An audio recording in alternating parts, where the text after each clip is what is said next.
ഇന്ന് രാവിലെ ഒരുപാട് ഭാരവുമായിട്ടാണ് ഞാൻ അമ്പലത്തിൽ വന്നത്. ഇപ്പതാ അങ്ങേയറ്റം സമാധാനമുള്ള മനസ്സോടെയാ ഞാൻ ഇവിടുന്ന് ഇറങ്ങിപ്പോകുന്നത്. എൻ്റെ അവസ്ഥ അങ്ങനെ തന്നെയാ.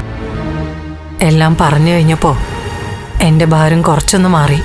പക്ഷെ എനിക്കറിയാം, ഋഷിയുടെ കാര്യത്തിൽ അരുന്ധതിയുടെ മനസ്സ് നേറുകയായിരിക്കും.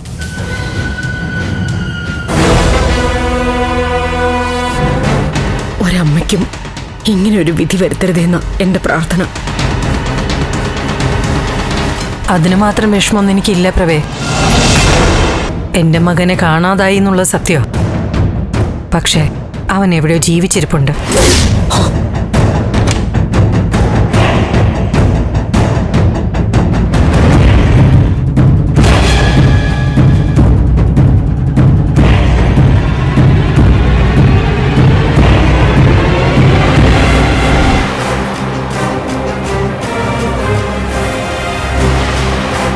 അരുന്ധതിക്ക് ഇപ്പൊ ഒരു ഉന്മേഷമൊക്കെ കാണുന്നുണ്ട്. എന്നാ ഞാൻ ഇറങ്ങട്ടെ.